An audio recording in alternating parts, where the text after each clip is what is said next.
She's just a little girl sitting on the curb, trying to sell bracelets to survive. When a police officer stops to ask where her parents are, she looks up with tearful eyes and asks him the one question that changes everything. Can you be my dad? But what he doesn't know is that taking her in will unravel secrets from her past, challenge his broken heart, and force him to confront a decision that could alter both their lives forever. What happens when a man who's lost everything meets a little girl who has no one left? This emotional journey of love, loss, and redemption will leave you in tears and full of hope. Don't miss this unforgettable story. Before we get into the story, comment below where in the world you are watching from today. The fluorescent lights of Mike's corner store cast a harsh glow against the darkening October sky. Officer Jack Warren guided his patrol car slowly down Cedar Street, his headlights sweeping across empty sidewalks and closed storefronts. The evening air had turned crisp, and fallen leaves skittered across the pavement in the autumn breeze. Jack checked his watch, 8:45 p.m. His shift would normally be winding down, but something about quiet nights like this always kept him alert. Maybe it was the years on the force, or maybe it was just the way loss had shaped him, making him more attuned to those who might need help. As he approached the convenience store, movement caught his eye. Mike Chen, the store owner, stood outside waving both arms urgently. Jack's training kicked in as he pulled the patrol car to a stop, scanning for signs of trouble. "Officer Warren," Mike called out, pointing toward the curb. "She's been out here for hours." Jack followed Mike's gesture and spotted her, a small figure huddled on the sidewalk.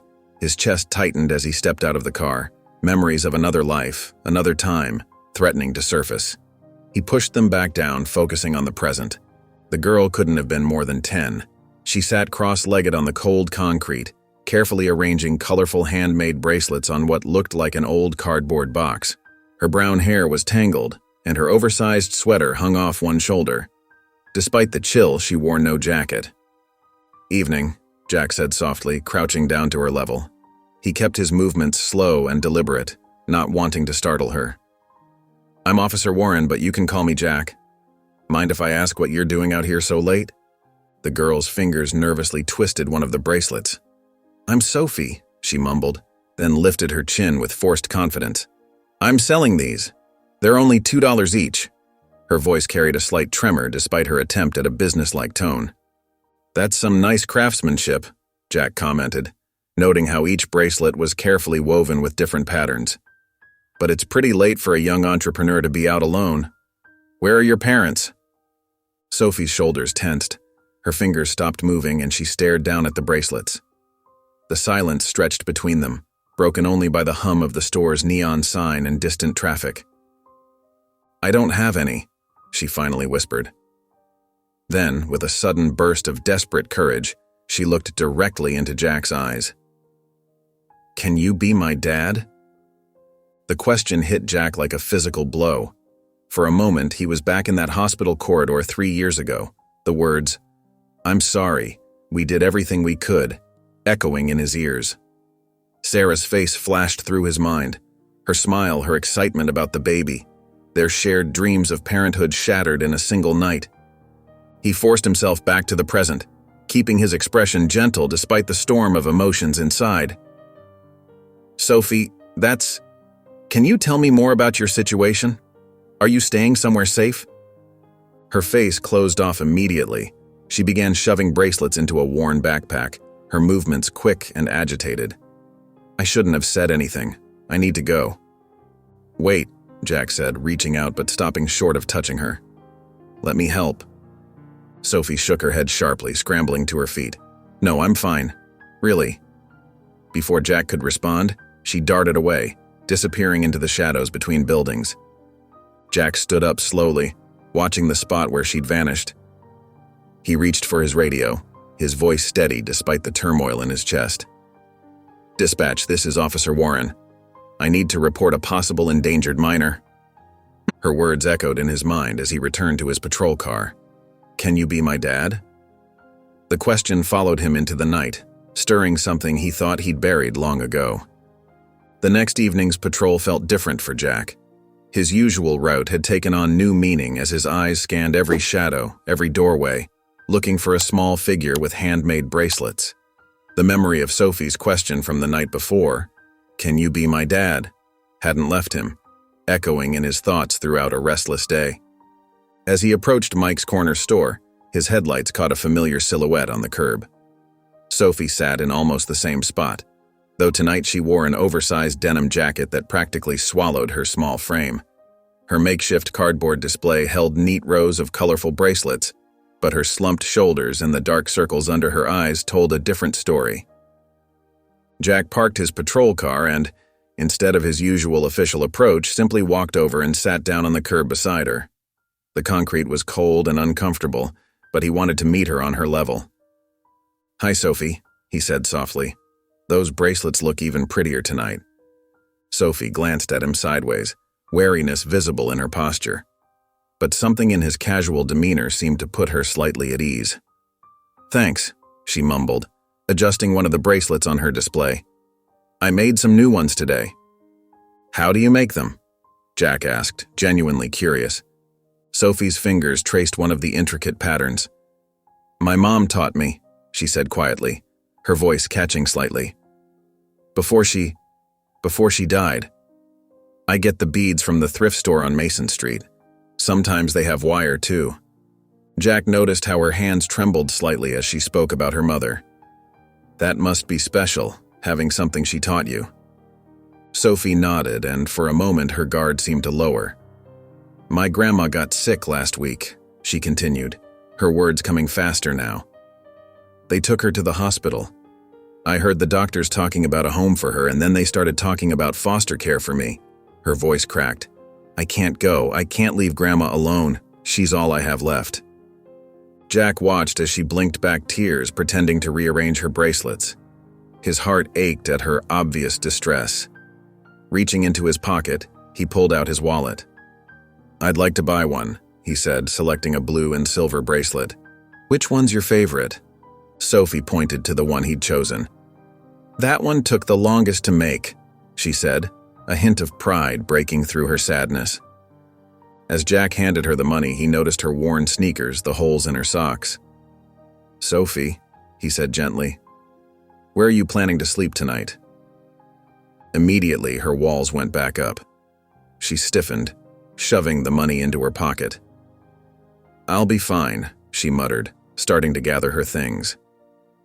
The cardboard table wobbled as she tried to pick it up, bracelets threatening to spill onto the sidewalk. Jack reached out to help, but Sophie quickly pulled away. "I got it," she insisted, clutching her materials to her chest before hurrying down the street. Jack waited a moment, then stood up. He watched as Sophie's small figure disappeared around the corner, then quietly followed in his patrol car, keeping his distance but making sure she remained in sight. The streetlights cast long shadows as Jack followed Sophie's small figure through the quiet streets. He kept his patrol car at a distance, lights off, watching as she navigated the empty sidewalks with practiced familiarity. His heart grew heavier with each block they passed, wondering how many nights she'd walked this path alone. The thought of her out here, vulnerable and unprotected, made his stomach clench. Finally, Sophie turned into Harrison Park, a small neighborhood green space with a few benches and aging playground equipment. The rusty swings creaked softly in the night breeze. Jack parked across the street and watched as she settled onto a bench beneath a flickering street lamp. His chest tightened as she pulled out a thin blanket from her backpack and began arranging her few belongings around her like a nest, movements that spoke of too much experience. With careful steps, Jack approached the bench, his shoes crunching softly on the gravel path. Sophie's head snapped up at the sound of his footsteps, her eyes wide with recognition and fear. He sat down at the far end of the bench, giving her space, trying to appear as non-threatening as possible. "Sophie," he said softly, "you can't stay here. It's not safe. There are all kinds of dangers at night." She pulled the blanket tighter around her shoulders, her knuckles white from gripping the worn fabric. "I'm fine. I've done it before. Nobody bothers me here." "I need to take you to the station. We can get you help there." "No!" Sophie scrambled to gather her things, panic clear in her movements, her breath coming in short gasps. No CPS. They'll take me away. Please, don't make me go. Hey. Jack held up his hands, keeping his voice calm and steady, the way he would approach a frightened animal. I'm not trying to separate you from your grandmother. I just want to make sure you're safe. That's my job. Sophie's lower lip trembled and she blinked rapidly against tears. That's what they all say. But then they put you in a home far away, and you never see your family again. She clutched her backpack to her chest like a shield. I can't leave Grandma. She needs me. She gets confused when I'm not there. Jack shifted slightly closer, noting how Sophie shivered in the cool night air, her thin jacket offering little protection. I understand you're scared, but sleeping in the park isn't the answer. Let me help you do this the right way.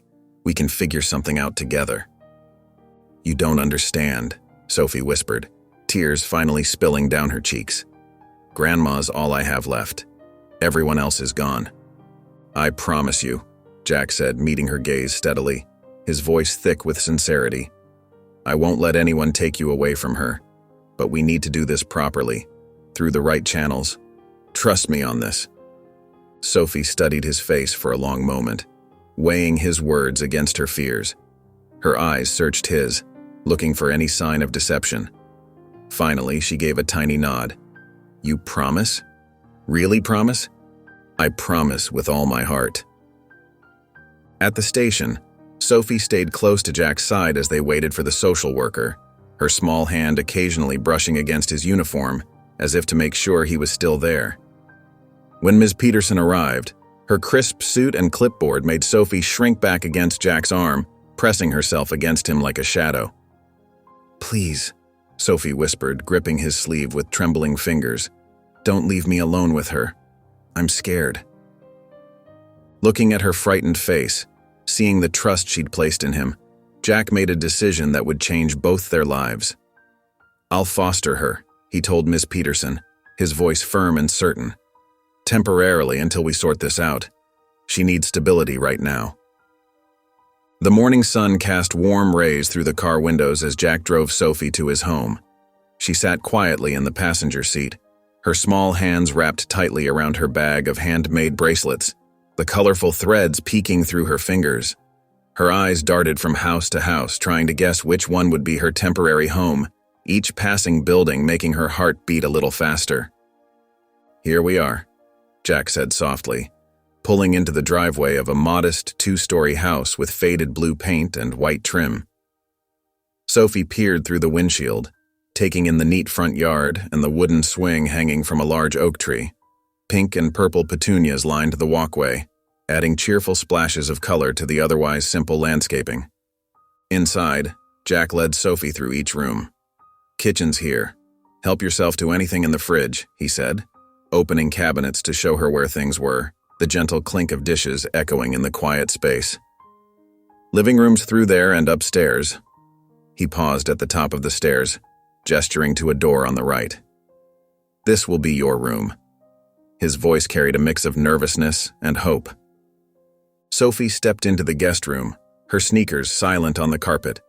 The walls were a pale yellow, with simple curtains framing a window that overlooked the backyard. A twin bed sat against one wall, covered in a fresh blue comforter. Sunlight streamed through the window, creating patterns on the hardwood floor. While Jack brought up her few belongings, Sophie wandered the hallway, her fingers trailing along the walls. She stopped at a framed photograph, carefully lifting it from its hook. In it, Jack stood next to a woman with warm brown eyes and a bright smile, his arm around her waist as they posed in front of a Christmas tree. Tiny white lights twinkled in the background, capturing a moment of pure joy. That's Sarah, Jack said quietly, appearing behind her. Sophie jumped slightly but didn't let go of the frame. My wife. We lost her, and our baby, in an accident 5 years ago. His voice cracked slightly on the word baby. Sophie's fingers traced the edge of the frame. My mom died when I was 6, she whispered, still staring at the photo. She taught me how to make bracelets. Her voice held a mixture of sadness and precious memory. Jack nodded, disappearing into a nearby closet. He emerged holding a soft burgundy blanket, carefully folded. This was Sarah's favorite, he said, holding it out to Sophie. "She'd want you to have it." His hands trembled slightly as he passed over this treasured piece of his past. Sophie reached for the blanket hesitantly, then pulled it close to her chest. The fabric was worn, but soft, and it smelled faintly of lavender. Her lower lip trembled as she pressed her face into its familiar comfort, finding solace in this unexpected gift.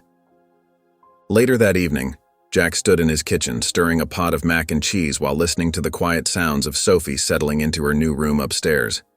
The house felt different somehow, less empty, but also filled with an uncertainty that both excited and terrified him. The gentle bubbling of the cheese sauce matched the rhythm of his racing thoughts. In her room, Sophie wrapped herself in Sarah's blanket, whispering into the growing darkness, "Maybe this isn't so bad." She clutched one of her handmade bracelets, its threads intertwining like the new connections forming in her life. The morning was crisp and bright as Jack's patrol car pulled into the hospital parking lot. Sophie sat quietly in the passenger seat, Sarah's old blanket wrapped tightly around her shoulders like armor against the world. Her small fingers traced the worn fabric over and over, a nervous habit, as she stared at the imposing building with its endless windows reflecting the morning sun. "Ready?" Jack asked gently, trying to catch her eye in the rearview mirror. Sophie nodded, though her face showed uncertainty and her shoulders tensed. They walked through the sliding glass doors together, the sterile hospital smell making Sophie wrinkle her nose and pull the blanket closer. In the elevator, she pressed closer to Jack's side, her small hand finding the edge of his jacket. Room 412 was quiet except for the steady beeping of monitors and the soft hiss of oxygen. Sophie's grandmother lay still in the hospital bed, tubes and wires connecting her to various machines that tracked her vital signs. Her gray hair spread across the white pillow like a silver halo, and her face looked peaceful despite the oxygen mask covering most of it. "Gran?" Sophie whispered, approaching the bed with hesitant steps. She reached out and touched her grandmother's hand, her fingers gentle against the papery skin. "I brought some new bracelets to show you." Her voice grew stronger as she pulled out 3 colorful creations from her pocket, the beads catching the fluorescent light. "This blue one matches your favorite sweater, the one you wear to church." Jack stood back near the door, giving Sophie space as she chatted with her unconscious grandmother. She told her about Jack's house, about the massive oak tree in the front yard with its dancing leaves, and promised she was being brave just like Gran had taught her. That evening, Jack sat at the kitchen table while Sophie picked at her dinner, pushing the food around her plate. "Sophie, we need to talk about some house rules," he began carefully, choosing his words. "Bedtime is at 9 on school nights and homework needs to be done before TV or crafts. It's important to have structure." Sophie's fork clattered against her plate, the sound sharp in the quiet kitchen. "I don't need rules," she muttered, her jaw set stubbornly. "I've been taking care of myself just fine." Later that night, Jack heard the distinct sound of beads clicking together from Sophie's room, well past her bedtime. When he knocked on her door, she ignored him, continuing to string beads with determined focus, her lamp casting shadows under the door. Around midnight, Jack woke to his phone ringing, the sound jarring in the darkness. The hospital was calling. Sophie had shown up alone, trying to see her grandmother. His heart raced as he threw on his jacket and rushed to his car, scenarios of what could have happened playing through his mind. He found her wandering the dim hospital corridors, looking small and lost in her pajamas and winter coat. "Sophie!" he called out, relief and frustration mixing in his voice. She turned, tears streaming down her face, her cheeks red and blotchy. "I had to come. What if she—" Sophie's voice broke, her shoulders shaking. "What if she dies and I'm not here? What if she thinks I forgot about her?" Jack knelt down to her level, his knees protesting against the cold linoleum. "You can't disappear like that. Do you know how dangerous it is to be out alone at night? Anything could have happened to you." "But Gran needs me," Sophie protested through her tears, her hands balled into fists at her sides. Back home, they sat at the kitchen table with steaming mugs of hot chocolate topped with mini marshmallows. Jack stirred his drink slowly, watching the white puffs dissolve. "When I lost Sarah," he began, his voice soft and weighted with memory, I used to drive by the hospital every night, thinking maybe if I'd been there. He shook his head, clearing away old ghosts. I know you're scared, Sophie, I am too. But we need to trust each other. We're in this together now. Sophie wrapped her hands around her mug, absorbing its warmth as she considered his words. Finally, she gave a small nod, her eyes meeting his. I'll try to follow the rules, she whispered, her voice barely audible. But can we visit Gran every day, please? Jack pulled into his driveway after a long shift, his muscles aching from hours in the patrol car and the late autumn chill seeping into his bones. As he approached his front door, splashes of color caught his eye through the window, dancing in the golden afternoon light. Inside, he found his usually plain walls transformed into a vibrant gallery of Sophie's artwork. Crayon drawings covered the walls from floor to ceiling, scenes of sun-drenched parks, rainbow-petaled flowers, and what looked like two stick figures holding hands beneath a smiling sun. Sophie stood in the middle of the living room, nervously watching his reaction, her sock-covered toes curling into the carpet. I hope it's okay, she said, fidgeting with a colored pencil worn down from use. The walls seemed so empty, and I thought maybe some color would make it feel more like... She trailed off, not finishing the word home. Jack smiled, taking in the cheerful chaos that had breathed life into his once sterile space. It's perfect, really brightens up the place, makes it feel alive. Sophie's shoulders relaxed, tension melting away like ice cream on a warm day.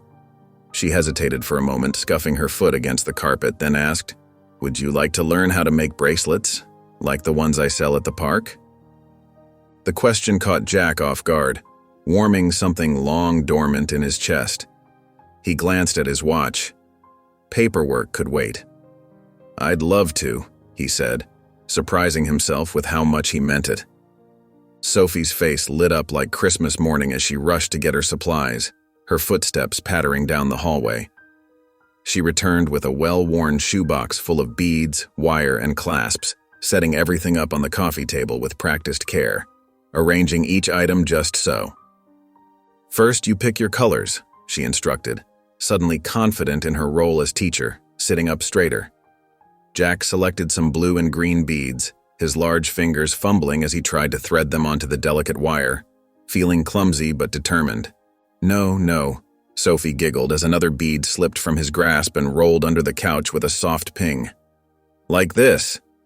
She demonstrated with quick, precise movements, her small hands dancing through the familiar motions.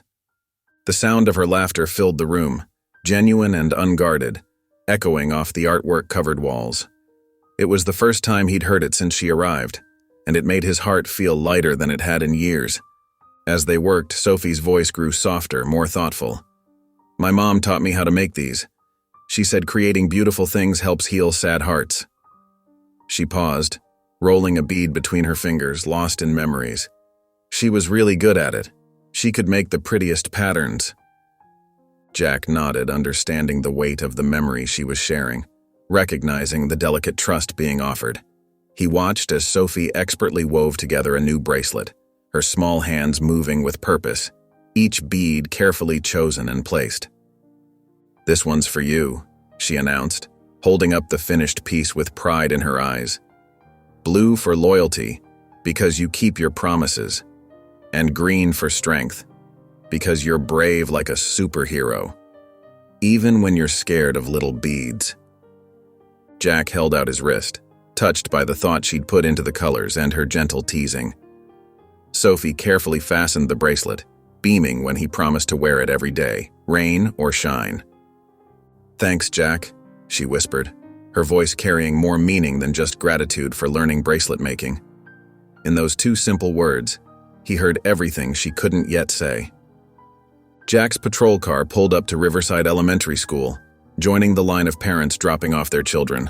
He glanced in the rearview mirror at Sophie, who sat silently in the back seat, her fingers fidgeting with the straps of her new backpack.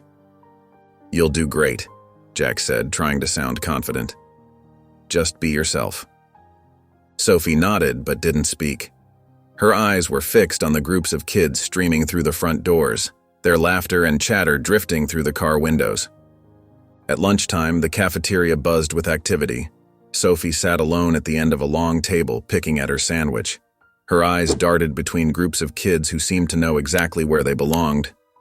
A cluster of girls at the next table kept glancing her way, whispering behind their hands. One girl with perfectly braided hair stepped away from the group and approached Sophie's table. "Hey, new girl," she said loudly enough for others to hear. "Is it true you're living with that police officer because nobody else wanted you?" Sophie's cheeks burned red. "That's not true," she mumbled. "My mom says you're just a charity case," the girl continued, smirking. "Where are your real parents anyway?" Something snapped inside Sophie. She shot to her feet, her chair scraping against the floor. "Shut up!" she yelled. "You don't know anything about me!" Before she could stop herself, she shoved the girl hard enough to make her stumble backward. The cafeteria fell silent. A teacher rushed over, and soon Sophie found herself sitting outside the principal's office, her stomach in knots. Later that afternoon, Jack sat across from Principal Martinez, his police uniform feeling uncomfortably stiff as they discussed the incident. "Sophie needs help processing her emotions," Principal Martinez explained gently. "We have an excellent school counselor who could work with her weekly." Jack nodded, thinking about how to best support Sophie. That evening, he found her sitting cross-legged on her bed, drawing in her sketchbook. "Want to talk about what happened today?" he asked, sitting beside her. Sophie shrugged, not looking up. "They were being mean." "I understand feeling angry," Jack said. "When I was training to be a police officer, there was this guy who always made fun of my accent, called me country boy." Sophie glanced up, curious. "What did you do?" "I wanted to punch him," Jack admitted. "But instead I worked harder than anyone else and ended up helping him when he struggled with physical training. By the end of it, we became friends." Sophie wrinkled her nose. "That sounds hard." "It was," Jack agreed. "But sometimes being kind is braver than being tough." Later that evening, Sophie approached Jack in the living room, holding a piece of paper. She handed it to him shyly. It was a drawing of him in his police uniform, but with a cape flowing behind him. Above the figure, she'd written "Best Cop Ever" in careful letters. Jack laughed, genuinely touched by the gesture. His heart felt full as he looked at Sophie's artwork, realizing how much this little girl had already changed his life. The autumn days grew shorter as Jack and Sophie found their rhythm together. Their modest house, once a quiet reminder of Jack's solitude, now hummed with life. Sophie had taken to helping with daily chores, especially caring for Max, the retired police dog who had become her constant companion. She'd even created a chart on the refrigerator to track his feeding times and medications. "Here you go, buddy," Sophie said, carefully measuring out Max's food into his favorite blue bowl. The old German shepherd wagged his tail as she set down his bowl, his arthritic legs moving slowly but eagerly. She gave his graying muzzle a gentle scratch. Jack watched from the kitchen doorway, a small smile playing on his lips. The sight of Sophie talking softly to Max while she worked warmed something deep inside him. It reminded him of how empty the house had felt before she arrived. That evening, Sophie sat cross-legged on the living room floor, surrounded by her beading supplies. Her tongue stuck out slightly as she concentrated on threading tiny letters onto a string. The plastic container of beads rattled softly as she searched for just the right colors. "Close your eyes," she commanded when Jack walked in. He obliged, hearing her shuffle toward him, her sock-covered feet whispering against the carpet. "Okay, now hold out your wrist." Jack felt something cool slide over his hand. When he opened his eyes, he found a new bracelet encircling his wrist. The words "Be Brave" spelled out in blue and silver beads. Each letter had been carefully chosen and placed with obvious love. "It's perfect," he said, his voice thick with emotion. "I'll wear it to remind me to stay strong for both of us." He twisted his wrist, watching the beads catch the evening light. Sophie beamed at his response, but her smile faded as night fell. In the darkness of her room, terror found her. Her screams pierced the quiet house, sending Jack running to her side, his heart pounding with worry. "Grandma!" she cried out, thrashing against her sheets, her small hands clutching at empty air. "Don't leave me!" Jack gathered her into his arms, rocking her gently as she sobbed. "I'm here, Sophie. You're safe." He smoothed her tangled hair away from her tear-stained face. Gradually, her breathing steadied. "I keep dreaming about being all alone," she whispered into his shoulder, her fingers gripping his worn t-shirt. "What if everyone forgets about me?" "Listen to me," Jack said firmly but gently. "You'll never have to face anything alone. I'll always make sure you're safe. Always." He pulled her blanket up around them both. Sophie's grip on his shirt loosened as she drifted back to sleep, comforted by his words. Jack stayed beside her bed, watching her peaceful face in the soft glow of her nightlight. The sight of her there, trusting him completely, made his heart ache with a familiar yet different kind of love. His fingers traced the beaded bracelet on his wrist as he considered how naturally Sophie had woven herself into the fabric of his life. The thought both thrilled and terrified him. Like the delicate strand of beads around his wrist, their connection felt both precious and fragile. The morning sun filtered through the kitchen window as Sophie poured herself a bowl of cereal, the gentle clink of spoon against bowl filling the quiet space. Jack sat across from her, sipping his steaming coffee and reviewing paperwork for the day, occasionally glancing up to check on her. "It's my birthday today," Sophie mentioned casually, stirring her cereal without looking up, watching the pieces swirl in the milk. "I'm 11 now." Jack's spoon clattered against his coffee mug, breaking the peaceful morning rhythm. "Today's your birthday? Why didn't you tell me sooner?" His voice carried both surprise and a hint of hurt. Sophie shrugged, her shoulders hunched, making herself smaller in her chair. "It's just another day. Haven't really celebrated since..." She trailed off, pushing her cereal around the bowl, her appetite suddenly diminishing. "Well, what would you like to do? We could make it special," Jack suggested carefully, trying to keep his tone light and encouraging. "Nothing really, it's okay." Sophie finished her breakfast quickly and grabbed her backpack, the zipper loud in the awkward silence. "We should go, or I'll be late for school." After dropping Sophie off, Jack's mind raced with possibilities, his heart heavy with the thought of her forgotten birthdays.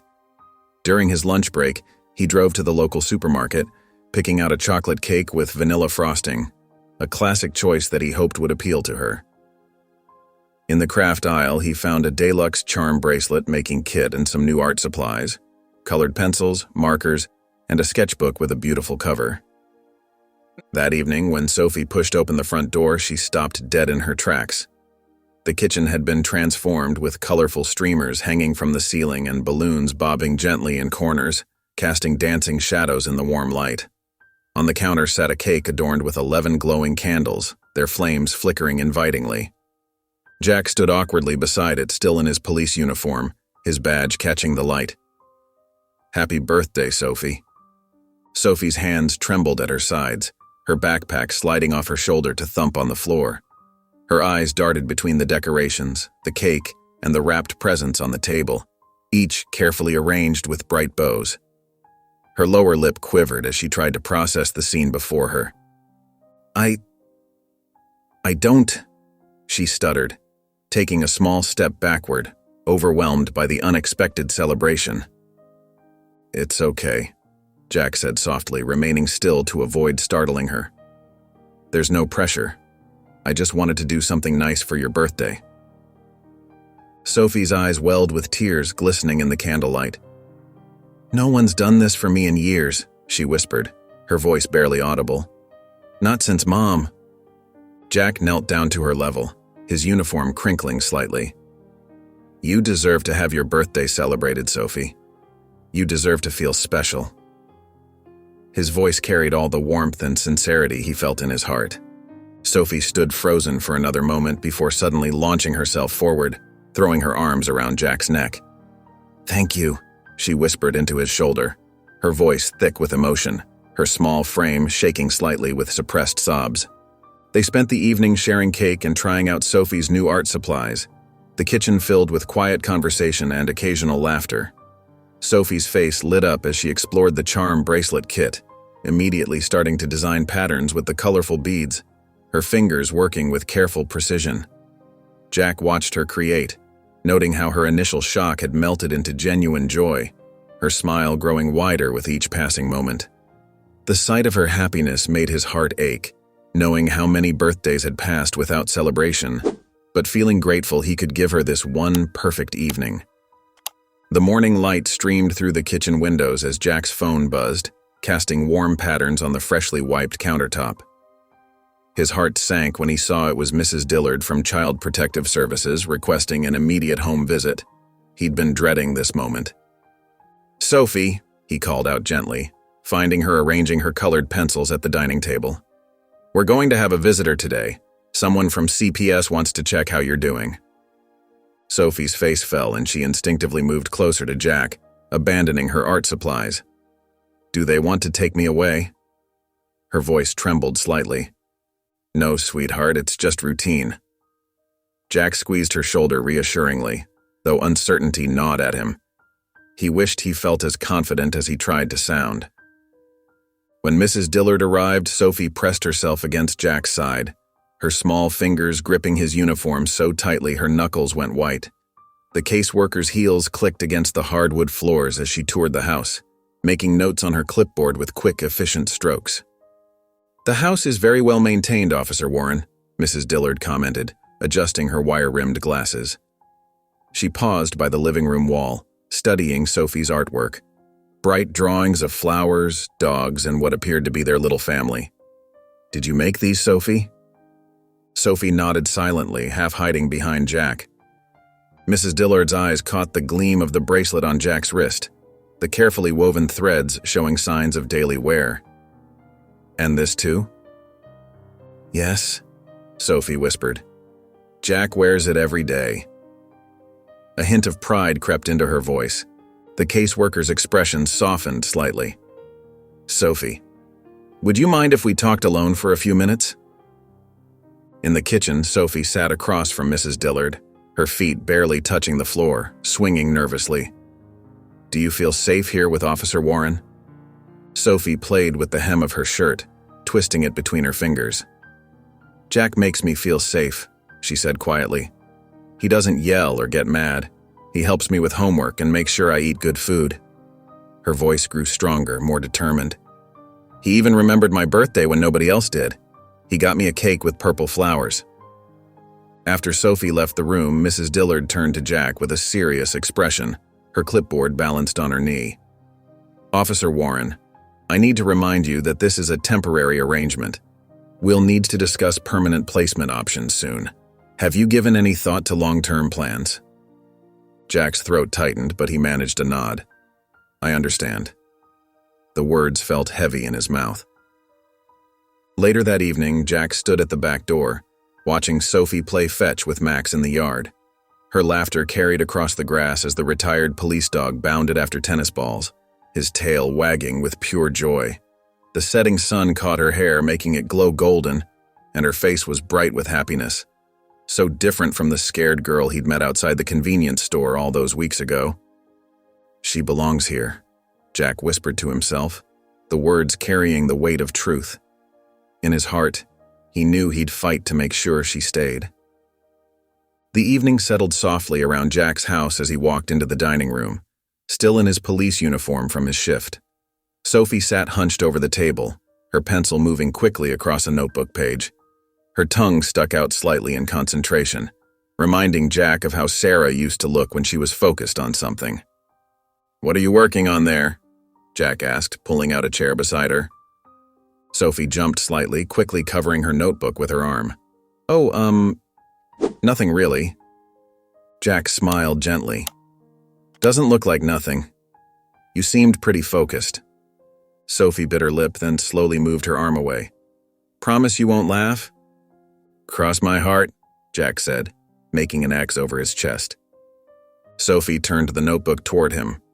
Pages were filled with detailed bracelet designs, each one carefully labeled with color combinations and patterns. Some had little notes about which beads to use and how to arrange them. "These are amazing, Sophie," Jack said, genuinely impressed by the intricate drawings. "Where did you get the ideas?" "My grandmother," Sophie said quietly, tracing one design with her finger. "She had this old jewelry box full of pretty things. I used to spend hours looking at them, drawing pictures of how I could make my own versions. Jack flipped through the pages, noting how each design seemed more complex than the last. You know, instead of selling these on the street, we could try something different. Sophie looked up, curious. Like what? Well, there are websites where people sell handmade things. We could set up a shop for you online. Make it safe and proper. Sophie's eyes widened. Really? People would buy them? With designs like these? Absolutely, Jack said, pointing to a particularly beautiful pattern. These are special, Sophie. You've got real talent here. A smile spread across Sophie's face as she grabbed a fresh piece of paper. We could call it, Sophie's Special Sparkles. She giggled at her own suggestion. That's not bad, Jack chuckled. We can brainstorm some names. Making these always makes me think of Mom, Sophie said softly, adding details to a new design. She taught me how to string my first beads when I was really little. Jack watched her work, his heart warming at her enthusiasm. Well, Mr. Business Partner, Sophie said with a grin, want to help me pick the first design we'll sell? Jack laughed, feeling lighter than he had in years. Lead the way, Mrs. CEO. The school hallway buzzed with excitement as kids gathered around a bright yellow poster announcing auditions for The Wizard of Oz. Sophie hung back, watching her classmates chatter about which parts they wanted. Her teacher, Mrs. Bennett, noticed her lingering interest. Sophie, why don't you try out? Mrs. Bennett suggested warmly. I think you'd make a wonderful munchkin. Sophie's stomach twisted. I don't know. She glanced at a group of girls who had teased her about her second-hand clothes last week. They were already practicing their lines together. That evening, Sophie pushed her dinner around her plate, unusually quiet. Jack noticed right away. Everything okay, kiddo? Sophie sighed. They're doing The Wizard of Oz at school. Mrs. Bennett wants me to try out, but... She trailed off, stabbing at a piece of broccoli. But what? Jack prompted gently. What if I mess up? What if everyone laughs at me? Sophie's voice trembled slightly. Jack put down his fork and leaned forward. Hey, look at me. He waited until Sophie met his eyes. You know what's braver than being perfect? Trying something new even when you're scared? Really? Really. And you want to know something else? Jack grinned. If you audition, I promise I'll be sitting right in the front row on show night, cheering so loud you'll probably want to pretend you don't know me. Sophie giggled despite herself. You'd really come? Wouldn't miss it for the world. The next day, Sophie's hand shook as she wrote her name on the audition list. During tryouts, she spoke her lines quietly but clearly, just like Jack had helped her practice. When the cast list went up, she could hardly believe her eyes. She'd gotten the part of a munchkin. As rehearsals began, something unexpected happened. Working together on the play, her classmates started to see beyond the new kid label. They asked her to join their lunch table, traded costume ideas, and even complimented her singing. On opening night, Sophie peeked through a gap in the heavy velvet curtain. The auditorium was packed with parents and families. Her heart raced until she spotted Jack in the front row, wearing the Be Brave bracelet she'd made him. He caught her eye and gave her a thumbs up. When the curtain rose, Sophie took a deep breath and stepped into the spotlight. Her voice rang out clear and strong as she sang with the other munchkins. For those few minutes on stage, she forgot about being the new kid, the foster child, or the girl without parents. She was just Sophie, part of something bigger. After the final bow, Sophie ran through the crowd straight to Jack. He scooped her up in a big hug as she exclaimed, "Maybe I'm not so bad after all." Jack's proud smile said everything she needed to hear. The autumn sun cast long shadows across the bustling flea market as Jack and Sophie weaved through the maze of vendors. Colorful tents dotted the parking lot, and the air smelled of kettle corn and fresh coffee. Sophie clutched her worn sketchbook, her eyes bright with excitement as she pointed out different stalls selling beads and crafting supplies. "Look, Jack, those blue ones would be perfect for my new design." Sophie tugged at his sleeve, leading him toward a table covered in sparkling glass beads. Jack smiled, enjoying her enthusiasm. It was good to see her so animated, so different from the guarded girl he'd first met. As Sophie carefully selected beads, comparing them to her sketches, Jack noticed how much more confident she seemed. Their peaceful afternoon shattered in an instant. Sophie's hand suddenly clamped around Jack's, her small fingers digging into his palm. Her face drained of color. "That man," she whispered, her voice trembling. "He looks like my dad." Jack followed her gaze to a nearby stall where a man in a dirty hooded sweatshirt was picking through a box of discarded electronics. Even from this distance, Jack could see the man's hands shaking. "Are you sure?" Jack asked softly, studying Sophie's face. She nodded slowly, tears gathering in her eyes. "I haven't seen him in forever, but I remember." Jack's protective instincts kicked in. He guided Sophie to a nearby bench, positioning her away from the man's line of sight. "Stay right here, okay? I'm going to check something out." Sophie hugged her sketchbook to her chest and nodded, looking small and vulnerable. Jack approached the stall casually, pretending to browse. Up close, he could see the man's weathered face and bloodshot eyes. His clothes were worn and dirty, his movements jerky and anxious. "Finding anything good?" Jack asked, keeping his tone light. The man glanced up briefly. "Nah, just looking." "I'm Jack," he offered, picking up a broken radio. "You from around here?" "Ethan," the man mumbled, confirming Sophie's recognition. "Sort of. Been moving around a lot." Jack's heart sank as he observed Ethan's obvious signs of addiction and homelessness. The man who had abandoned Sophie was clearly in no condition to be part of her life. Walking back to Sophie, Jack found her waiting exactly where he'd left her, her eyes fixed on the ground. She'd already pushed the memory aside, diving back into her sketchbook. "I found these really pretty purple beads," she said, holding them up. "They remind me of sunset." Jack forced a smile, his mind racing with questions about how to handle this unexpected situation. As they walked through the market, Sophie's excited chatter about her bracelet designs filled the air, but Jack barely heard her. He was too preoccupied with the weight of his discovery and what it might mean for Sophie's future. The early morning light filtered through dusty windows as Jack entered the homeless shelter. The smell of instant coffee and bleach filled the air, mixing with the quiet murmur of voices.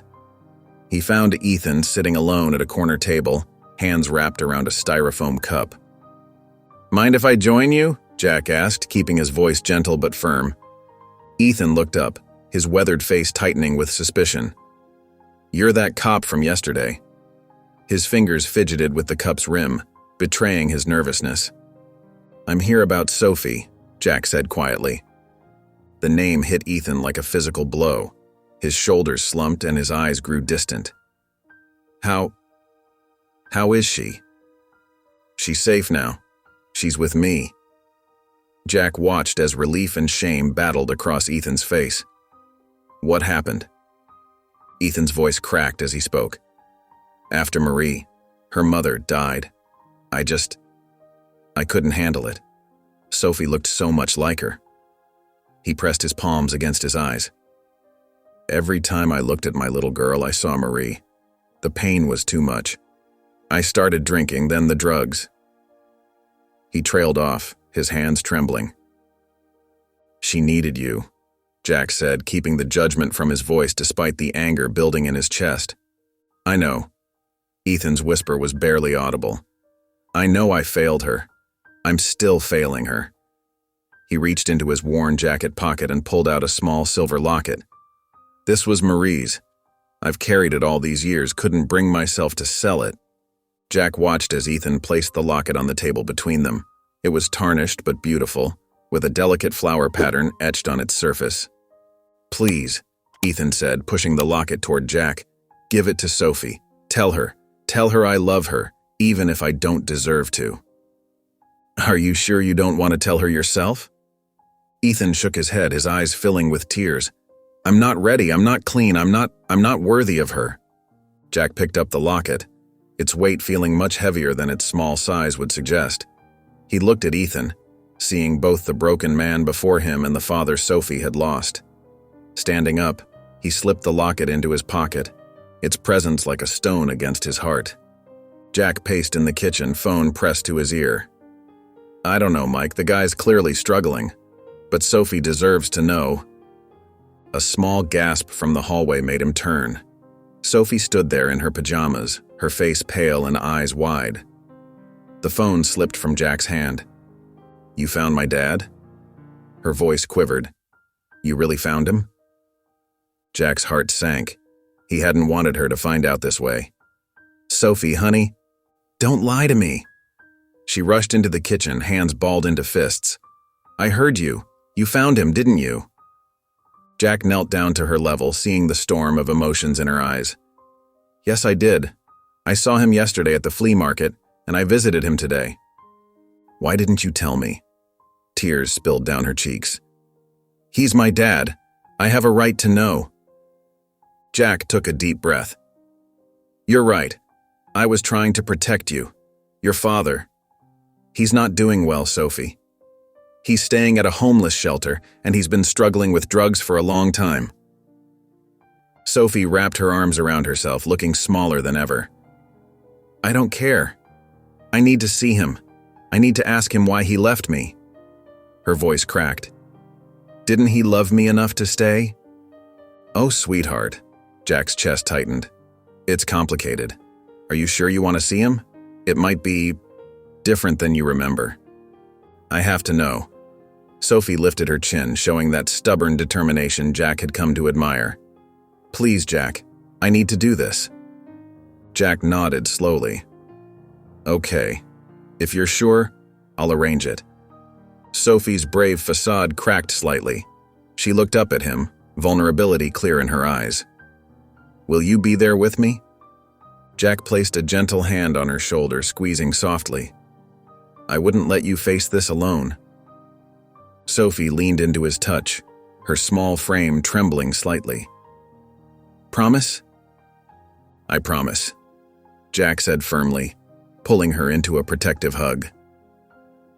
The afternoon sun cast long shadows across the shelter's entrance as Jack parked his patrol car. Sophie sat in the passenger seat, her small fingers wrapped tightly around her mother's locket. Her knuckles were white from gripping it so hard. "We don't have to do this if you're not ready," Jack said gently. Sophie shook her head. "I need to know why." Her voice was barely a whisper. They walked through the shelter's doors together, Sophie staying close to Jack's side. The worn linoleum floors squeaked beneath their feet.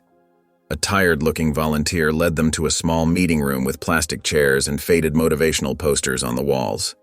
When Ethan shuffled in, Sophie's breath caught. He looked older than his years, his clothes hanging loose on his thin frame. Dark circles rimmed his eyes, and his hands trembled slightly as he stood in the doorway. "Sophie?" His voice cracked on her name. Tears spilled down Sophie's cheeks. "Why did you leave me?" The words burst out of her like they'd been waiting years to escape. "Why didn't you want me?" Ethan's shoulders slumped. He couldn't meet her eyes, staring instead at the scuffed floor. "After your mom died, I couldn't handle it. I wasn't strong enough." He swallowed hard. "I didn't know how to be what you needed. I failed you. You didn't even try." Sophie's voice rose, tears streaming freely now. "You just disappeared." "I know," Ethan whispered. "I know I did. I was scared and broken, and instead of getting help, I ran away. I'm so sorry, Sophie. So very sorry." He reached into his pocket with shaking hands and pulled out the locket. "This was your mother's favorite. She wore it every day." He held it out to Sophie. "I kept it safe, thinking maybe someday." Sophie took the locket, running her thumb over its worn surface. Her shoulders shook with quiet sobs. As they prepared to leave, Sophie turned back one last time to look at her father. His face was streaked with tears, his posture defeated. "I think I understand now," she said quietly to Jack as they walked out. "But it still hurts." Jack placed his hand on her shoulder, steady and warm. "It's okay to feel both." The kitchen was filled with the aroma of mac and cheese, Sophie's favorite comfort food. Jack had added extra cheese, just the way she liked it, hoping to lift her spirits after the emotional day. But Sophie just pushed the pasta around her plate, lost in thought. The ceiling fan whirred softly overhead, filling the heavy silence between them.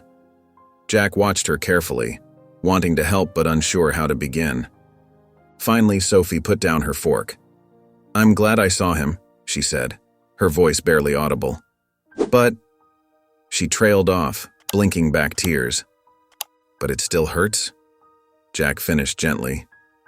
Sophie nodded, a tear rolling down her cheek. "I thought seeing him would make everything better. Like maybe he'd changed, or he'd want to be my dad again. But he's so different now." She clutched the locket hanging around her neck. "I love him because he's my dad, but—" "It's okay to feel both things at once," Jack said, moving his chair closer to hers. "You can love someone and still be hurt by them." Sophie's shoulders shook as she started to cry. "I just want everything to go back to before Mom died, when we were happy." She wiped her eyes with her sleeve. "Is that stupid?" "No, sweetheart, that's not stupid at all." Jack handed her a napkin. "Missing the good times is natural." Sophie looked down at the locket in her hands, running her thumb over its surface. "I think I want to keep wearing it," she said softly. "To remember Mom. And maybe to remember that Dad tried to show he cared even if he couldn't be here." "That's very brave of you," Jack said, his heart aching for her. "Will you stay with me?" Sophie asked suddenly, looking up at him with red-rimmed eyes. "No matter what." "Always," Jack promised without hesitation. "You can count on that." Later that evening, they sat together on the front porch. The night was clear, and stars dotted the dark sky above them. Sophie leaned against Jack's shoulder, seeming more peaceful than she had all day. "Jack?" she said quietly. "I think you're already more of a dad than he ever was." Jack's throat tightened with emotion, and he wrapped an arm around her shoulders, holding her close as they watched the stars together. The morning sun streamed through the kitchen windows as Jack prepared breakfast.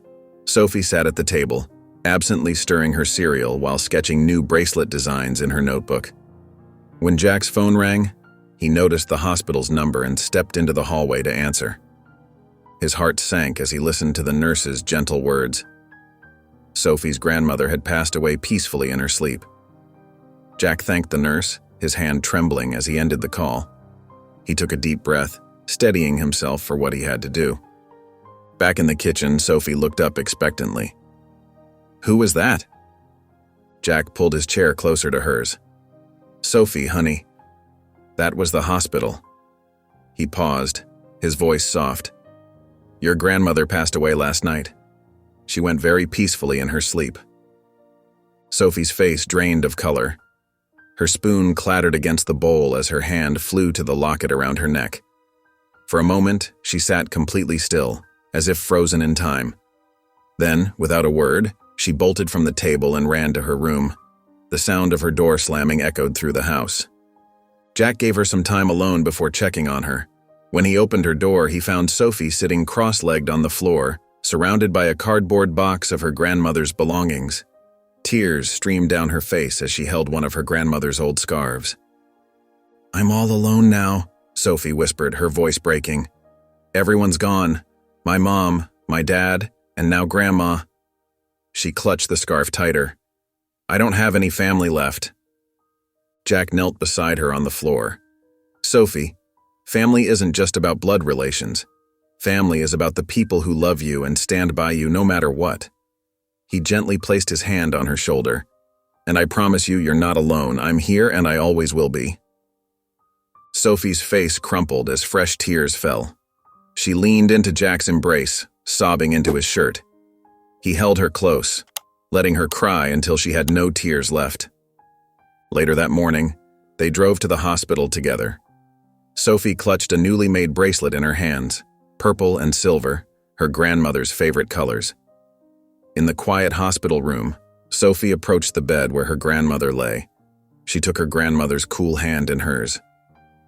"I love you, Grandma," she whispered. "I promise I'll make you proud." With trembling fingers, she placed the bracelet on the nightstand, a final gift of love. The living room was quiet except for the soft ticking of the wall clock. Sophie sat curled up on the couch, Sarah's blanket wrapped tightly around her shoulders. Her eyes were red and puffy from crying, but she'd finally run out of tears. Jack watched her from the kitchen as he prepared 2 mugs of hot cocoa, adding extra marshmallows to hers.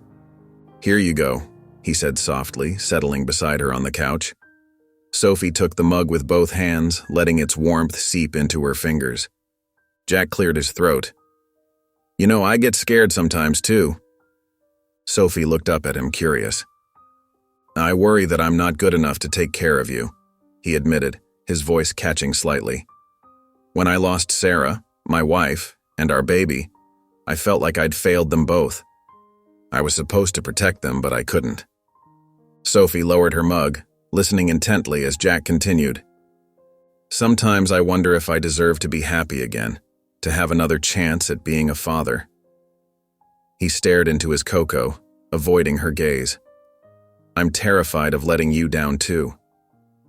"But you already saved me," Sophie said quietly. "That's enough." Jack's head snapped up, surprised by her words.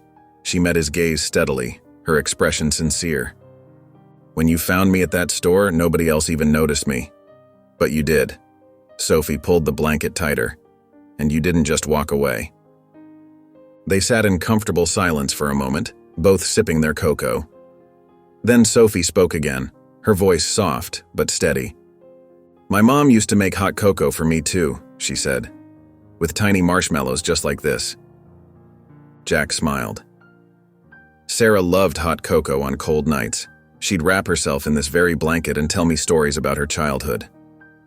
"My grandma," Sophie's voice wavered slightly. "She used to tell me stories about my mom when she was little, about all the trouble she'd get into." Jack chuckled. Sarah was like that too, always finding adventure. They continued sharing memories, their voices growing lighter as they found comfort in remembering their loved ones together. Sophie gradually leaned closer to Jack, until her head rested against his arm. Later that night, Jack tucked Sophie into bed, making sure Sarah's blanket was snug around her. He sat beside her until her breathing became steady and deep, watching as her face finally relaxed in sleep. The morning sun streamed through the cafe windows as Jack sat across from Linda Martinez, a family lawyer with kind eyes and a reassuring smile. He fidgeted with his coffee cup, his police badge catching the light as he moved. "The adoption process can be complex," Linda explained, spreading papers across the table. "But from what you've told me about Sophie's situation and given your stable employment and clean record, I believe we have a strong case." Jack nodded, his heart racing with a mixture of nervousness and determination. "Whatever it takes, Sophie deserves a permanent home." Later that afternoon, Jack found Sophie at the kitchen table working on her latest bracelet design. He sat down beside her, taking a deep breath. "Sophie, I want to talk to you about something important," he began. "How would you feel about making this arrangement permanent? About me adopting you?" Sophie's hands froze mid-bead. She looked up at him, her eyes wide with disbelief. Slowly, her expression transformed into the brightest smile he'd ever seen. "Does this mean I can call you Dad now?" she asked, her voice barely above a whisper. Jack laughed, feeling his eyes grow misty. "You already do, kiddo." Sophie jumped up and threw her arms around his neck. Then she raced to get her art supplies, returning with markers and stickers. Together, they decorated the manila folder that would hold their adoption paperwork. Sophie drew hearts and stars, carefully writing "My Forever Family" across the top in rainbow colors. At the station later that day, Jack's fellow officers gathered around his desk, clapping him on the back and offering congratulations. "Look who's going to be Dad of the Year," Officer Rodriguez teased, grinning. "Never thought I'd see the day." That evening, Jack ordered Sophie's favorite pepperoni pizza and chocolate ice cream. They sat on the living room floor sharing stories and laughing. Sophie had ice cream on her nose and Jack's heart felt fuller than he ever thought possible. "This is the best day ever," Sophie declared, reaching for another slice of pizza. Jack watched her, feeling absolute certainty settle in his chest. This was right. This was exactly where they both belonged. The Monday morning sun cast long shadows through the kitchen window as Sophie pushed her cereal around in her bowl. Jack noticed her unusual quietness, but attributed it to grief over her grandmother's recent passing. He wanted to give her space to process her emotions. "Ready for school, kiddo?" Jack asked, gathering his keys. Sophie nodded silently, shouldering her backpack. The drive to school was quiet, filled only with the soft hum of the radio. At school, Sophie tried to keep to herself, but a group of students cornered her near the lockers during lunch break. Amanda, the ringleader, pointed at Sophie's worn shoes. "Look who it is, the charity case," Amanda sneered. "Must be nice having a cop feel sorry for you." "Yeah, where are your real parents?" Another girl chimed in. "Oh wait, they didn't want you." Sophie's face burned hot with shame and anger. The words hit too close to home, especially after seeing her father at the shelter. Something snapped inside her. "At least I'm not a spoiled brat who needs to make others feel bad to feel important," Sophie shouted, her voice echoing through the hallway. "You don't know anything about me or my family." The confrontation quickly drew attention from teachers, and both girls were escorted to the principal's office. Sophie sat outside on a hard plastic chair, arms crossed tightly across her chest, fighting back tears. When Jack arrived at the school, he found Sophie in the same position, her face set in a stubborn frown. Principal Matthews invited them both into her office, where she explained the situation. "Sophie's adjustment has been difficult," the principal said carefully. "I think some counseling sessions might help her process these changes in her life." On the drive home, Sophie stared out the window, refusing to speak. Jack didn't push, knowing she needed time to sort through her feelings. That evening after dinner, Jack found Sophie sitting on the back porch steps, absently petting Max. He sat down beside her, offering her favorite hot chocolate with extra marshmallows. "Want to talk about what happened today?" he asked gently. Sophie's lower lip trembled. "They said I wasn't normal, that I was just some charity case you felt sorry for." She wiped her eyes with her sleeve. "Sometimes I feel like I'll never fit in, like everyone can tell I don't belong anywhere." Jack set down his mug and turned to face her. "You know, when I was your age, I lived in a tiny town where everyone knew everyone else's business. My mom worked 2 jobs, and we couldn't afford the nice clothes other kids had. Some kids called me Poor Jack and wouldn't invite me to their parties." Sophie looked up at him, surprised. "Really? What did you do?" "I learned that their opinions didn't define who I was," Jack said softly. "The people who really matter don't care about where you came from or what you have. They care about who you are inside." The morning sunlight streamed through Sophie's bedroom window as she carefully packed her bracelet-making supplies into her backpack. Jack watched from the doorway, noticing a new determination in her movements but choosing not to pry.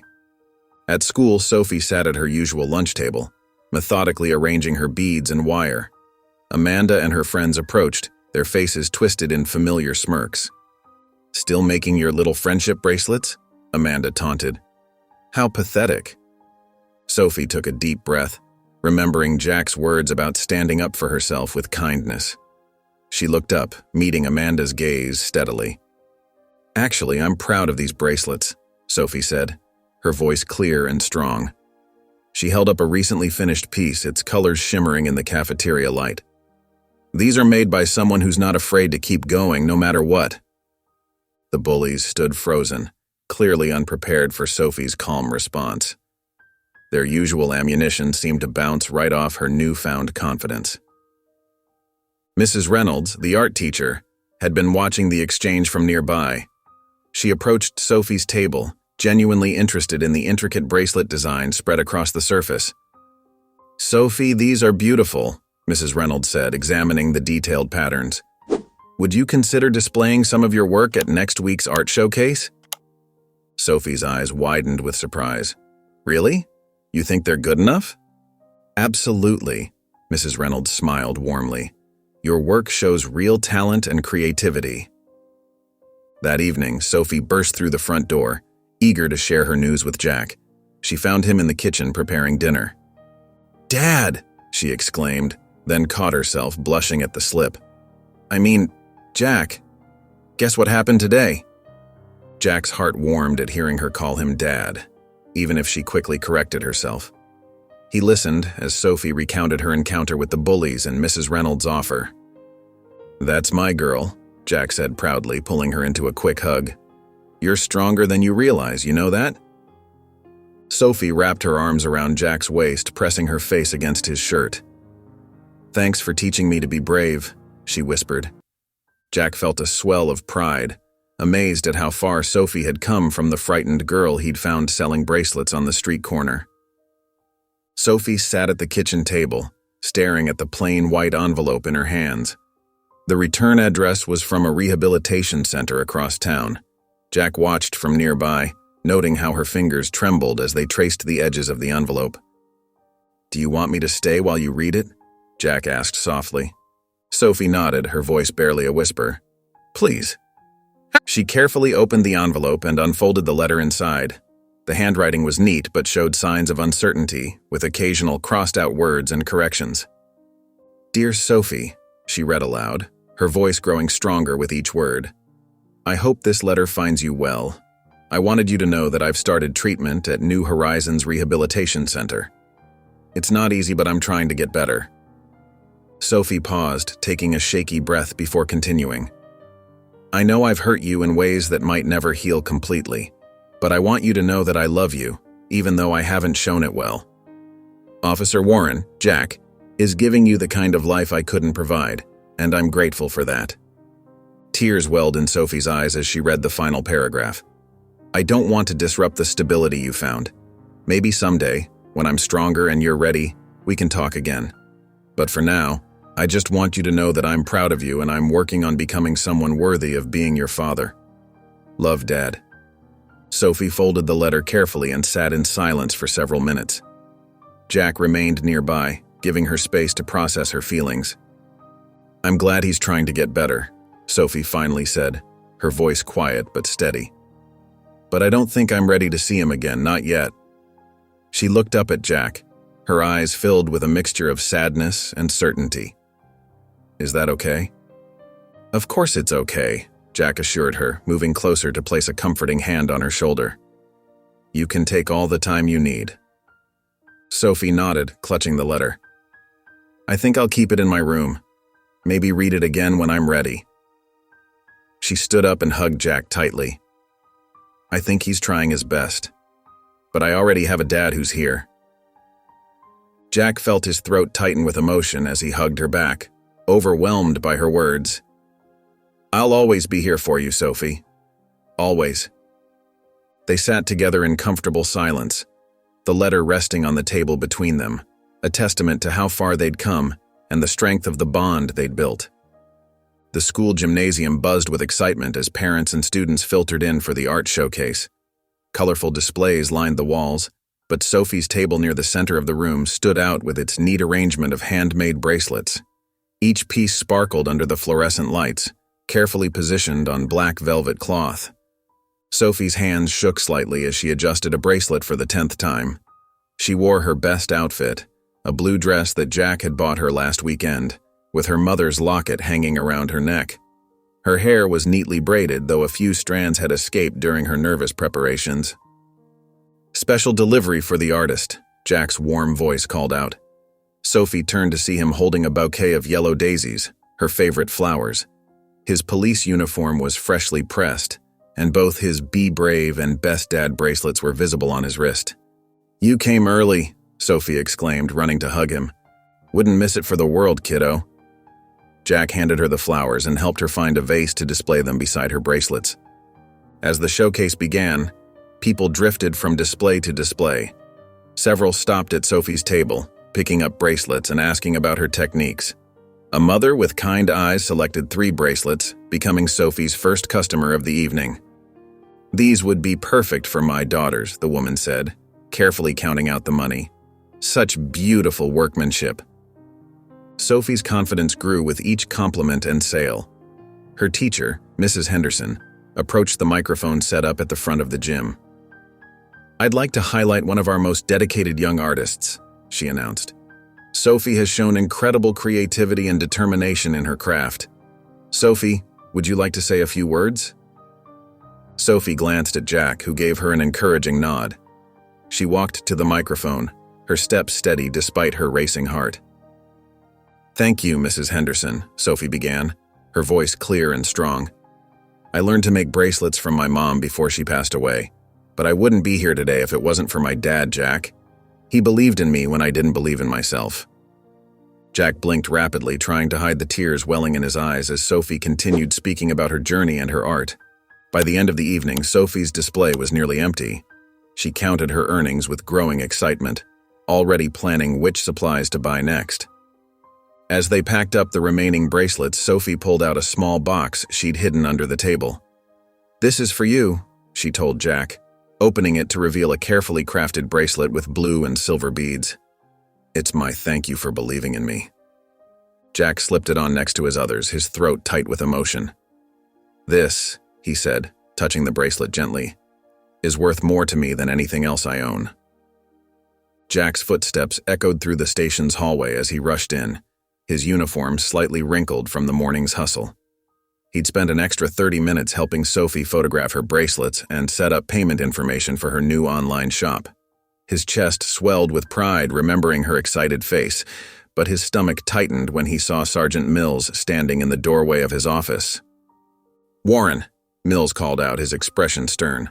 "A word?" Jack followed his boss into the office, taking a seat in the worn leather chair across from Mills's desk. The morning sun filtered through dusty blinds, highlighting the concern on Mills's weathered face. "You're late again," Mills began, leaning forward. "Third time this month. And yesterday, you missed that briefing because of a parent-teacher conference." He shuffled through some papers on his desk. "Your paperwork's been coming in late, too." Jack's shoulders tensed. "Sir, I can explain." "Look," Mills cut in. "I understand you're adapting to being a father. But this job requires focus. Lives depend on it." During his lunch break, Jack sat in his patrol car, staring at the bracelet on his wrist. The colorful beads caught the sunlight, reminding him of Sophie's smile. He thought about Sarah, wondering what she would say about his current situation. The promise he'd made to Sophie echoed in his mind, to always put her first, to be the father she deserved. That evening, Jack found Sophie at the kitchen table, surrounded by bracelet supplies. She looked up as he entered, her face falling when she noticed his troubled expression. "Is everything okay?" she asked, setting down her beading needle. Jack sat beside her, running a hand through his graying hair. "Just had a tough day at work. My boss noticed I've been a bit distracted lately." Sophie's eyes welled with tears. "It's because of me, isn't it? Because you're always helping me with stuff?" "Hey, no," Jack said firmly, placing his hand over hers. "You're the best part of my life now. I just need to figure out how to balance everything better." The next morning, Jack arrived early at the station, knocking on Mills's door. The sergeant looked up from his computer, gesturing for Jack to enter. "Sir," Jack began, "about yesterday. I want you to know I'm committed to this job. But Sophie, she's changed everything for me, in the best way possible." Mills's expression softened. He leaned back in his chair, a hint of a smile crossing his face. "Family is important, Warren. We'll figure this out." Relief washed over Jack as he nodded gratefully. "Thank you, sir." Jack's hands trembled slightly as he read the email from his lawyer. The final adoption hearing was scheduled for next Tuesday at 10 a.m. His heart raced as he called out, "Sophie, come here, sweetie. I have news." Sophie burst into the living room, her dark hair flying behind her. "What is it?" Her eyes widened as Jack showed her the email on his phone. She squealed with delight, immediately running to grab her art supplies from her room. Within minutes, the living room transformed into an art studio. Sophie spread her papers across the coffee table, drawing hearts in bright colors and writing "Dad" in her best handwriting. She taped her creations to the walls, creating a celebration of their soon-to-be official family. "We need to get everything ready," Sophie announced, her face serious despite her excitement. She disappeared into her room again, returning with a bright blue binder she'd decorated with stickers and glitter. "This is for all our important papers." Jack spread the adoption documents across the dining room table, and Sophie carefully organized them into plastic sleeves. She labeled each section with colorful tabs: court papers, school records, and Important stuff. Can we make cookies? Sophie asked suddenly, looking up from her organizing. For after the hearing, we should celebrate properly. Jack chuckled, touched by her enthusiasm. Of course we can, kiddo. They spent the next hour in the kitchen, flour dusting their clothes as they mixed cookie dough. Sophie insisted on making heart-shaped cookies, carefully cutting each one with precision. The smell of vanilla and chocolate filled the house, making it feel more like home than ever. That night, after Sophie had fallen asleep, Jack sat in the chair beside her bed. The moonlight filtered through her window, illuminating her peaceful face. She clutched Sarah's blanket close, a small smile playing on her lips. Jack watched her chest rise and fall with each breath, amazed at how this small, brave girl had completely transformed his life. The emptiness that had consumed him after Sarah's death had been filled with Sophie's laughter, her art, and her unwavering love. Leaning forward, Jack tucked the blanket more securely around her shoulders. "We're almost there, kiddo," he whispered softly. Sophie stirred slightly, her smile growing wider in her sleep, as if she could sense the joy that awaited them. The promise of tomorrow of becoming a real family hung in the air like a beautiful dream about to come true. Over the next few days, Sophie's room became a secret workshop. After school, she'd hurry home and shut herself away, working diligently on her special project.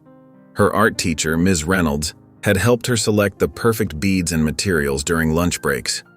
"These blue ones are like his police uniform," Sophie muttered to herself, carefully threading them onto the wire. "And these silver ones show how brave he is."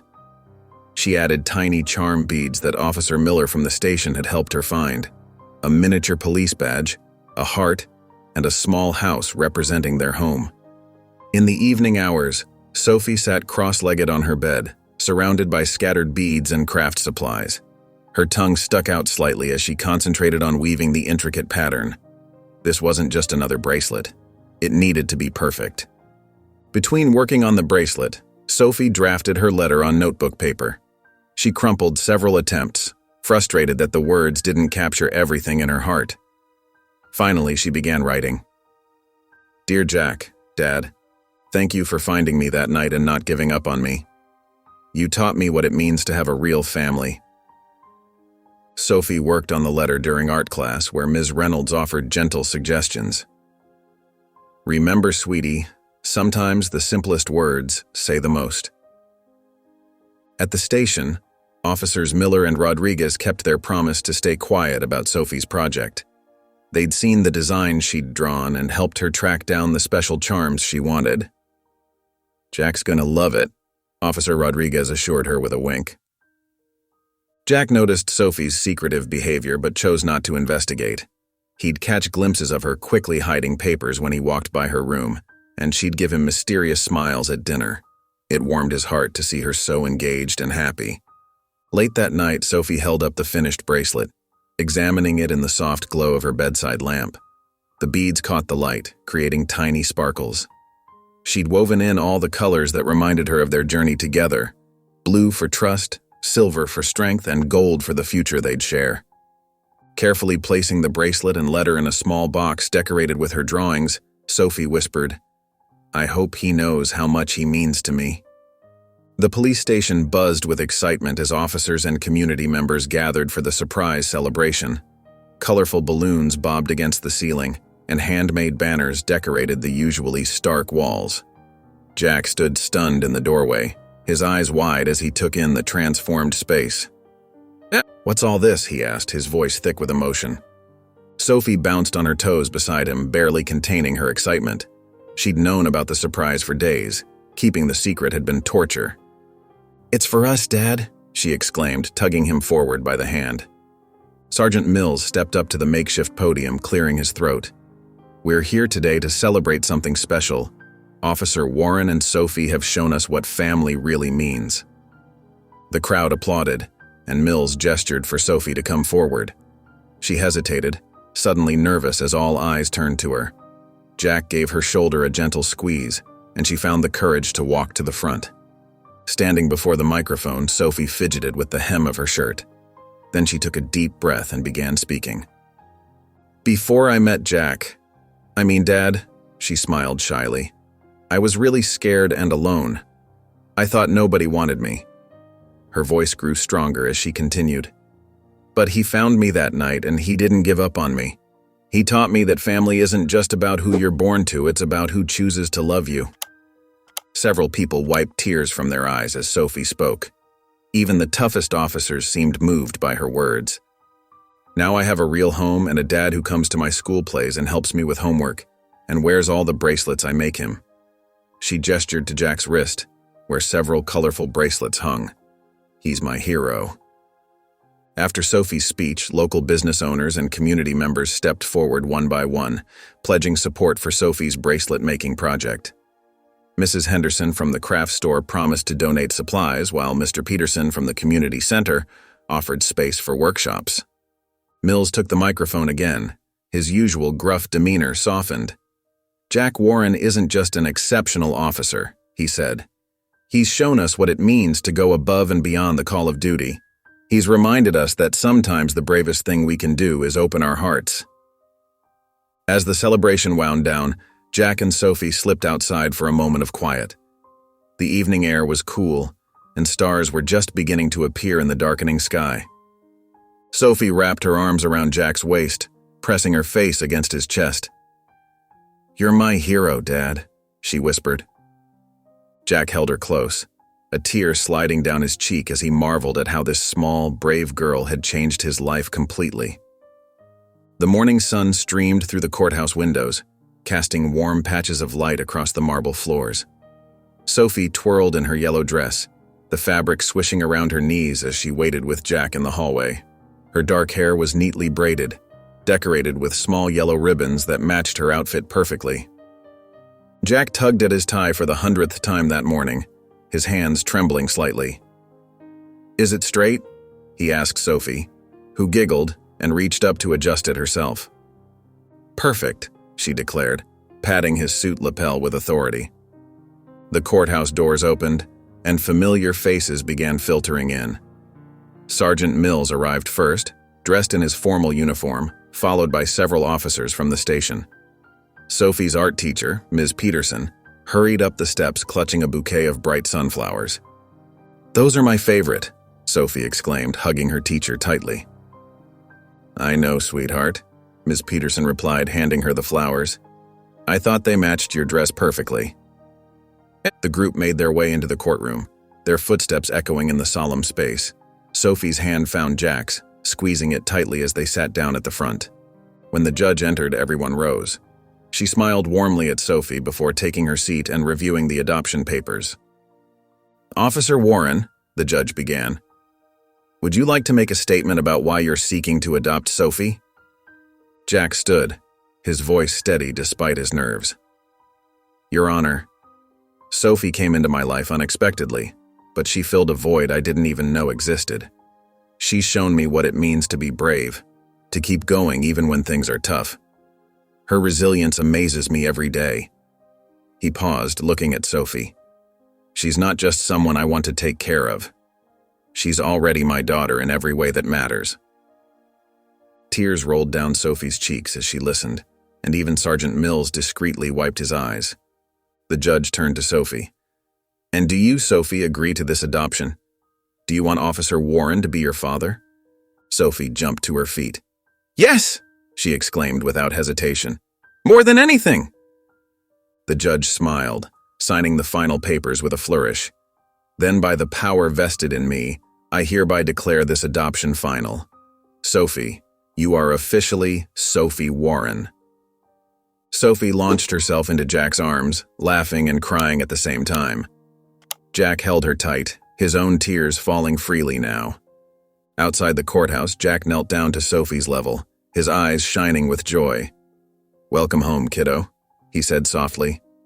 Sophie wrapped her arms around his neck, pressing her face against his shoulder. "I've always been home with you," she whispered back. That evening, the warm glow of fairy lights illuminated Jack's living room, transforming the usually modest space into something magical. Sophie had spent hours secretly decorating while Jack was finalizing paperwork at the courthouse. Her artwork covered the walls, drawings of their journey together from that first night at the convenience store to today's adoption ceremony. "Close your eyes, Dad," Sophie instructed, practically bouncing with excitement. When Jack obliged, she rushed to retrieve her carefully wrapped gift from its hiding spot. "Okay, open them." Jack opened his eyes to find Sophie holding out a small box wrapped in paper she had decorated herself with tiny hearts and stars.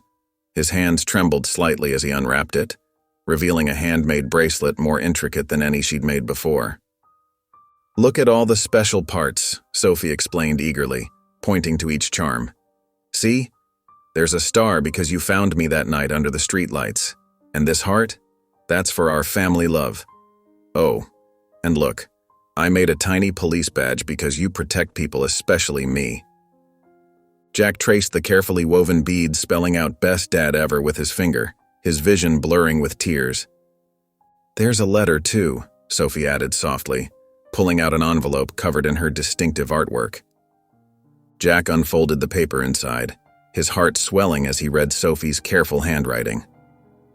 "Dear Dad, it feels so good to write that. Thank you for being my superhero and my family. You saved me when I thought nobody would ever want me. You showed me what it means to have a real home. I love you forever. Love, Sophie Warren. I love writing my new name." Jack pulled Sophie into a tight hug, unable to speak for a moment. "This is the most special gift I've ever received," he finally managed, his voice thick with emotion. "I'll wear it every single day." "Really?" Sophie beamed. "I wanted to make something that showed how much you mean to me." "Come on," Jack said, wiping his eyes. "I think this calls for celebration cookies." They moved to the kitchen where Sophie had already laid out all the baking supplies. As they mixed ingredients, they laughed about Jack's first attempt at making bracelets and how far they'd come since then. While the cookies baked, filling the house with a warm, sweet smell, Sophie leaned against Jack's side on the couch. "You didn't just change my life," she whispered. "You gave me a reason to believe in family again." Jack squeezed her shoulder gently. "You gave me the same thing, kiddo." The autumn breeze rustled through the trees as Jack and Sophie walked through the familiar park, their footsteps crunching on fallen leaves. Sophie carried a woven basket filled with colorful bracelets, each one carefully crafted to give away to local children. Max trotted beside them, his tail wagging happily as he occasionally paused to sniff interesting spots. "Remember when we first met here?" Sophie asked, gesturing toward the old convenience store visible through the trees. "I was so scared back then." Jack nodded, adjusting his police badge that gleamed in the afternoon sun. "And look at you now." Sophie's face lit up as she spotted some kids playing nearby. "I want to be an artist when I grow up," she declared, fingering the intricate beadwork of her latest creation. "Maybe I could teach other kids how to make bracelets too, especially ones who feel alone like I did." "You can do anything you set your mind to," Jack said warmly, watching as his daughter's eyes sparkled with determination. They settled onto the familiar bench where their story began. Max flopped down at their feet, content to watch the world go by. Sophie pulled out an envelope from her pocket, another letter from Ethan. Her hands were steady as she opened it, unlike the trembling that used to accompany any mention of her biological father.